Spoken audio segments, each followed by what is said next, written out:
welcome back to another episode of Kate and Isaiah Living Large. I'm Isaiah. And I'm Kate. And on this episode, we are going to talk about the holiday season and how it makes us feel mentally, physically, all that fun stuff. But before we get started, let's talk a little pop culture. I really want to start this off by talking a little pop culture. Yeah, we can do that. So first and foremost, I'm popular. Me too. And I'm cultured. Oh my goodness, I would. That's debatable. I want to start off. Since last time we recorded, Trump has won.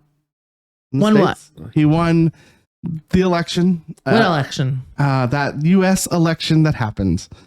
Do you remember when we had a glimmer of hope in the first woman premier of New Brunswick just a few short weeks ago? Yeah. And now the orange man is back in power. But I mean, we're different places. Well, we are close behind. Have you seen it? It's an interesting feeling to see that change. Have you seen any of his cabinet picks yet? Yeah, like Matt Gaetz. Oh yeah, Matt Gaetz for Attorney General, RFK Jr. for HHS. Elon Musk. Elon Musk is. They're creating a different department called the Doge. It's technically not going to be part of the government. But yeah. It's interesting. It's if you think of, if you're like a left-leaning person and you think of how bad it would be, it's just like suddenly worse. Now, I mean, it would have been bad if the Democrats had got in as well, but yeah, and not because of that. It just the U.S. is so polarized, and I'm not saying we're not. Like I think, we're very polarized, but we certainly aren't the same sort of violent vitriol. Yeah, we're close. We are very close by. We can't really say a whole lot about us being, at least we're in Canada anymore. But no, we can. Yeah, I think that no matter what side you fall on, I think there is this fear of what's to happen next. And I think that can definitely lead into a little bit of can lead into a little depressive state, especially if you're, for instance, a foreigner in the country that has now said we're going to deport everyone. That what's happening now is definitely an interesting fact.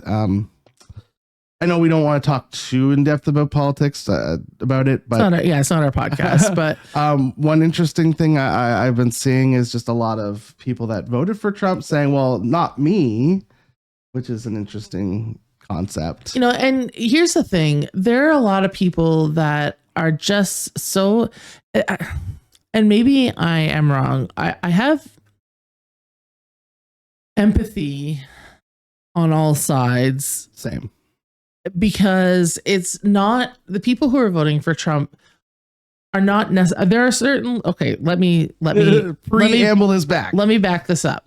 There are definitely people who are right in line with him who think he's the best, he's saying everything I believe and I love it. And those people are rotten humans. Then there are people who are like, look, I care about the economy and I care about my retirement and I care about, and it's easy. I think it's a very easy thing to sit here and say, well, you're still a shitty person if you're going to vote for Trump in spite of those things for your own what? Money? And it's not just money though. It's like it's something Yeah, and I can't believe I'm advocating on this side because this is not the side that I'm actually on, but I do.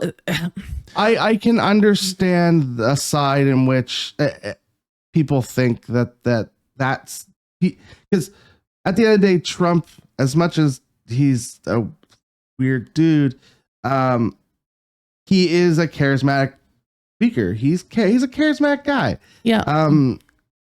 So I can see how him talking and you can take pieces of what he says and make it feel like you're the one that he's going to affect. And some people he might affect negatively or positively.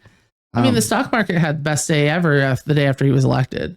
Like for now. Well, yeah, for now. And like and I think that's because of the stability that was created by him having such a decisive win. Yes. And what I am glad about in this election is that it was a very decisive win.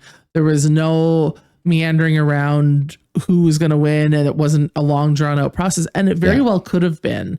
Yes, it could have been much longer. And I mean, technically it was, but it as far as the calling the election, wasn't. It wasn't. And if it had gone the other way, I don't think that would have gone as smoothly. And I think that would have caused us so much turmoil.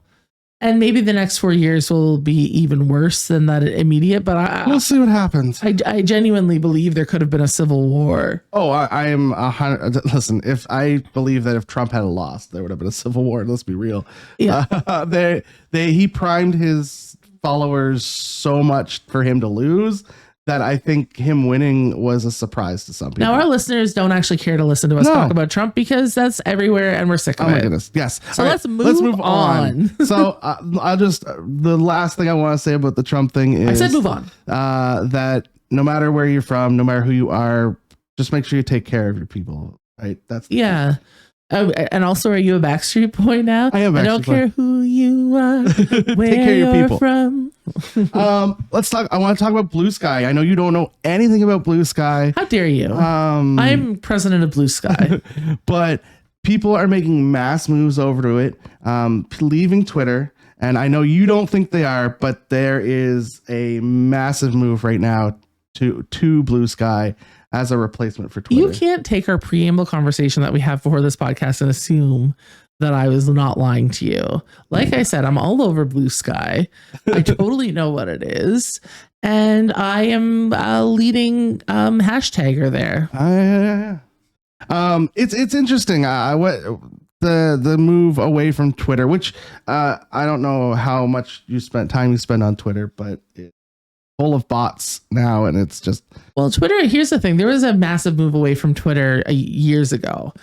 So common people stopped using Twitter probably 7 or 8 years ago, and then it was only for journalists, politicians, and people who are super into those things. So me and me, really. I was into Twitter for a long time, and now I only have logged into Twitter every day or 2, 3 weeks sometimes because I don't like getting that depressed. Yeah, it's probably not great for my mental health either, but well, tell me what Blue Sky is. It's a similar sort of word platform. Similar, yeah, it's like a 200 word platform. You can post pictures and stuff and videos and stuff. It's basically Twitter. It's Twitter of old. Who owns it? I'm not 100% sure. I understand that from what I understand, it was created from the people who left, or the people who used to own or develop for Twitter. I believe they helped develop Blue Sky, but I'm not 100% sure who actually owns Blue Sky. Okay. But there's a massive move over to it. It's currently a very positive place. I've been finding a lot more just general interactions happening rather than the hatred of the bot life. So it's interesting. We'll see what happens in the future for it. I mean, Threads was that way too, right? With Instagram. Yeah, I never joined that either. Threads seem like it could be a positive place, but then, it's Facebook. So it ended up just being Facebook. Right. Are you trying to see who owns Blue Sky? Yeah, I am actually. Sorry, people. I'm just looking up stuff on the internet. No, Blue Sky is not owned by Twitter, but it started off as a project within Twitter. Yeah, that's why I meant. That's why it's not owned by Twitter, but it initially was, and then it split off into an independent company. Yeah, and it's owned by Graeber. Sure. Cool. So not owned by Twitter. No. But it started within Twitter. So to your point, started with the people from Twitter. Yeah. But yeah, Threads also was the kind of that positive place that looked like it might be, but then it's just owned by Mark Zuckerberg. And speaking of Mark Zuckerberg, yeah, it's a great segue. Have you listened to I know you have. You have to the Get Low acoustic version of Mark Zuckerberg's. You know what? I think Mark Zuckerberg will win a Grammy. It is the weirdest thing. So first off, I want to talk about his name. So he did it with T-Pain. T-Pain helped him make it. So Mark Zuckerberg's stage name is Z-Pain. That's. I'm gonna pretend I didn't hear that. It's great.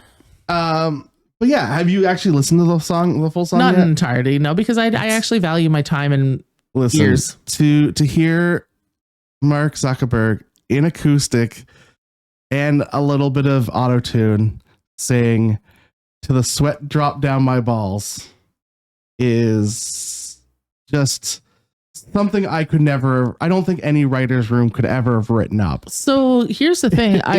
Master comic on my TikTok thread, this kind of came up because there's this guy I follow called Trackstar, and what he does, he's basically named that tune on the streets of New York, and he says, name this artist and I'll give you $5 and doubles their money. Anyway, Mark Zuckerberg was on. He's like, and he knew a bunch of songs, and that was cool. And then Trackstar interviewed him about his song, and the reason he did it is because his and his wife's song. Yes, Priscilla is his wife's name, and they met at a party in college, and this was playing. Yeah, and they play it every year on their anniversary. There was a Verge article I read. Gross. Anyway. So Mark Zuckerberg. So we've talked about all of the hits today. Elon Musk, Mark Zuckerberg, Donald Trump. People don't tune into us for any of that. Yeah, but listen, one more. I know, I'm just teasing. One more. Listen, I love my pop culture. And Jake Paul, Mike Tyson. So the fight of the century. I thought the fight of the century was Jake Paul and what's the other guy? I was going to say Muhammad Ali, but then I realized that was last century. Anyway, Muhammad Ali and George Foreman. It was Elder. Grilled. It was Elder. I mean, how old is Mike Tyson? Is he 58? He's only 58. He is 58 years old. Jake Paul, 27. Huh. Mike Tyson looked like Frankenstein's monster out there, just like.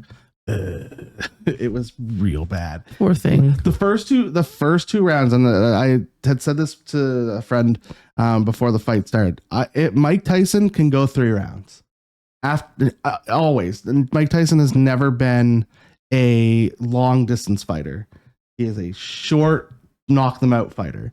Right. And so I always said Mike Tyson go 3 rounds. After 3 rounds, it's over. And those first 2.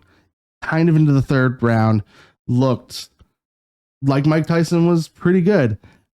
And then the 3rd round ended and he looked gassed. Now, here's the thing. Now, Jake Paul is in peak physical condition. And this kind of relates to our podcast. These are people, Mike Tyson could easily beat up either of us. Oh, no, this is 100% true. Mike and he's Tyson 58 years old and gets in the ring on international, we'll call it television, but Netflix and still does it and stands up. Yeah, he went 8 rounds. Probably looks better than most people we know. No, he didn't look very good. Okay. He looked like an old man. He looked like sleepy old Joe Biden up there. He didn't look that bad. I don't know. I didn't watch it because I have almost zero interest in fighting of any kind. But I know that it was like a cultural.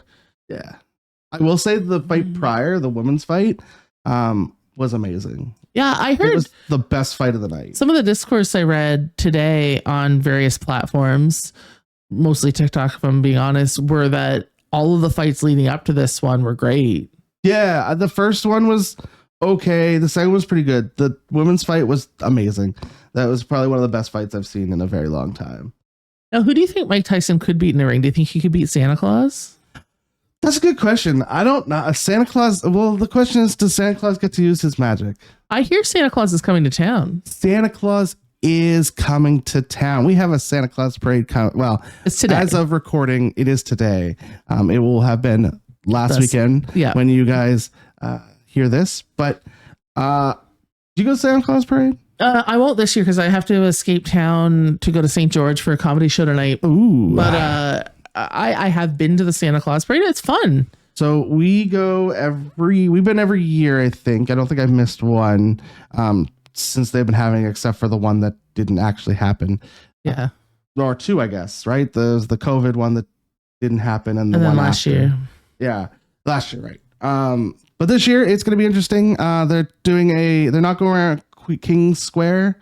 They're going down Charlotte and then down King Street. And then where after that, do you know? Then they're doing the regular route, which was down King across the bridge. Okay. And then up through Main Street North and finish at the Tim Hortons North End. And where do you stand?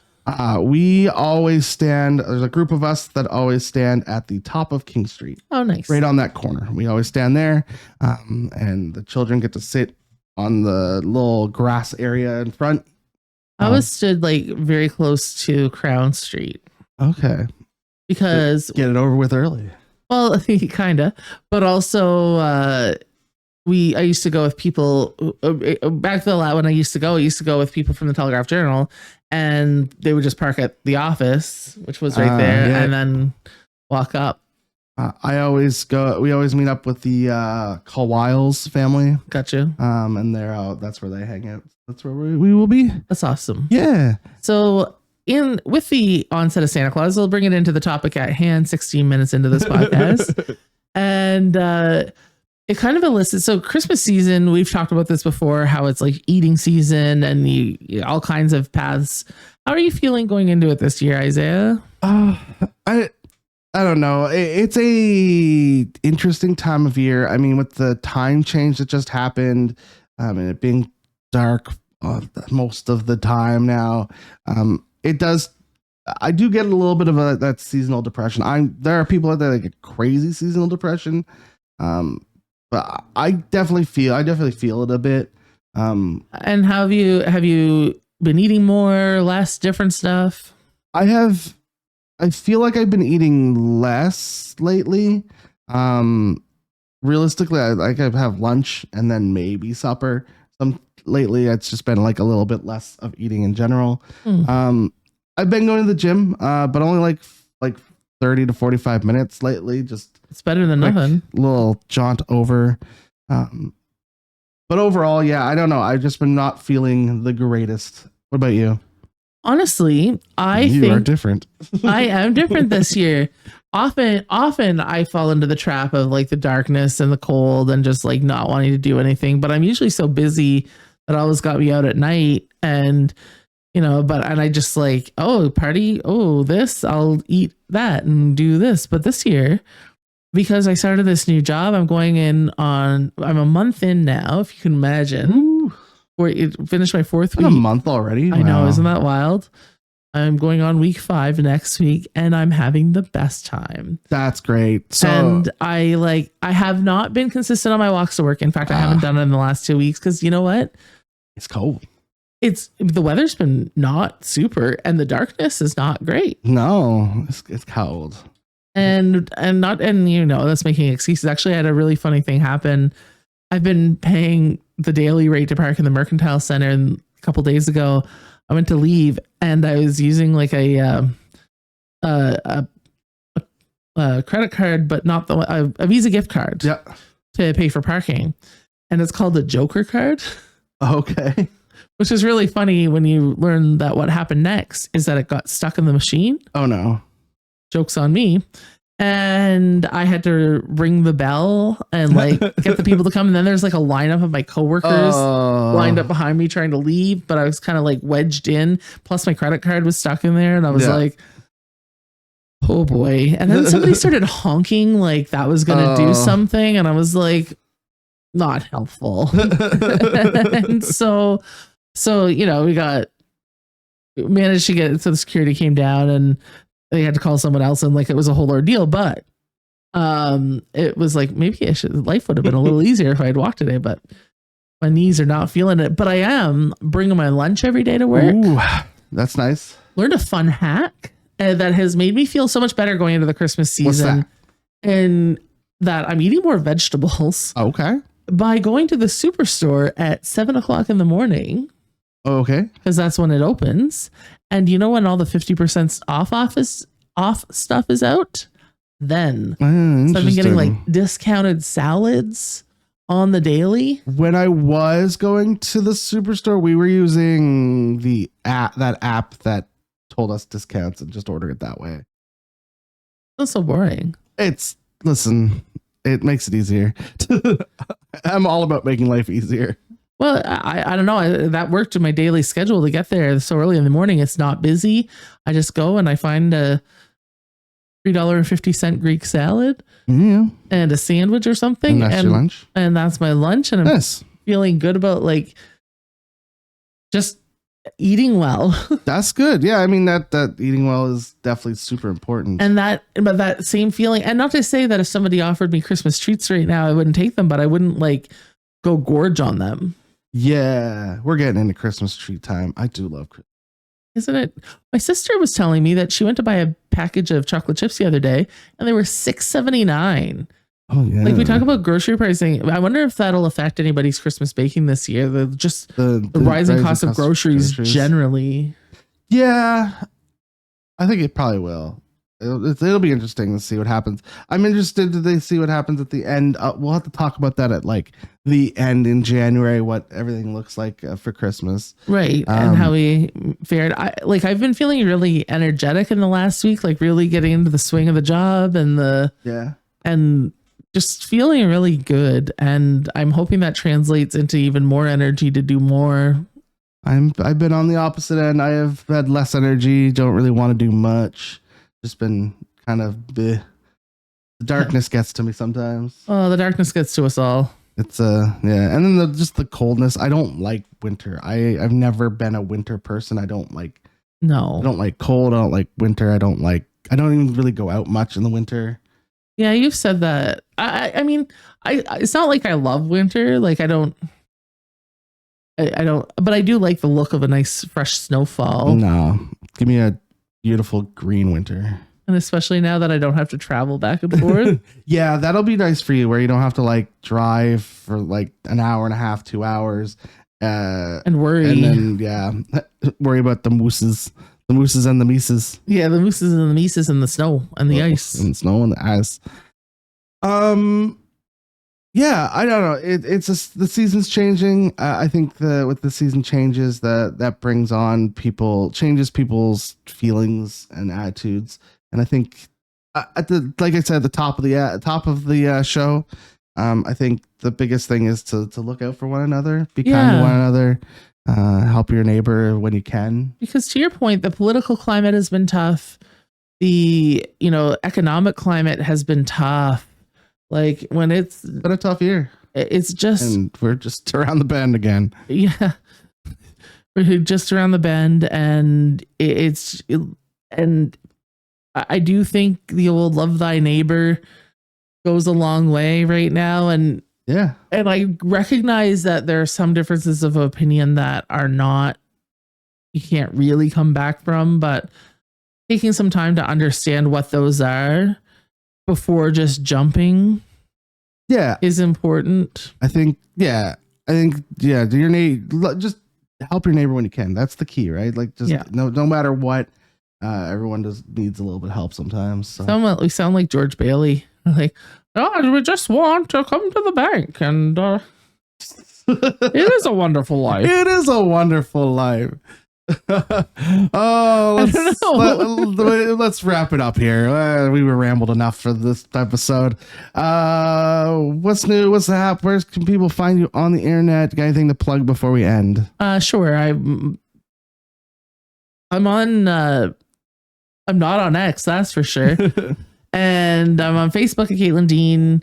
We're at Kate and Isaiah Living Large. Plug next weekend. I'm performing in Hampton. If anyone is around at the Red Brick, I'm hosting a great show there.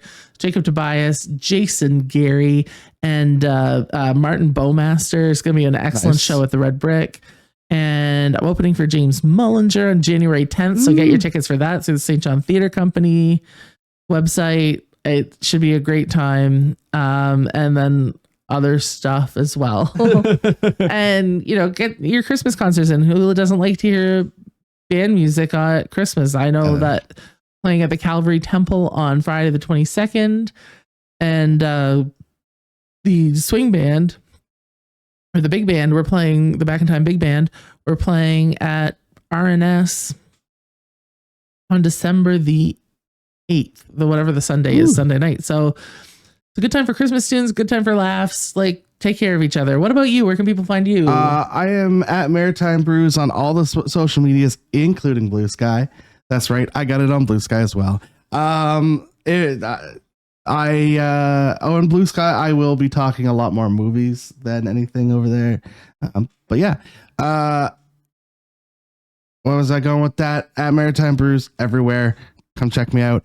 As well as if you want to help donate to our camera, we're still working towards that. Thank you for everyone who has donated so far. We definitely appreciate it. Getting us close to that goal.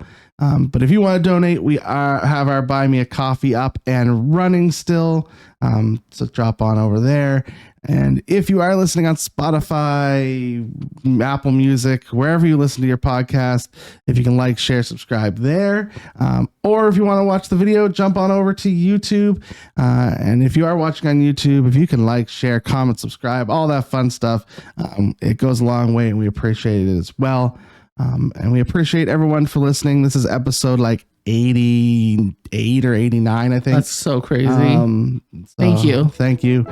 And we'll talk to you next week. Bye. Bye.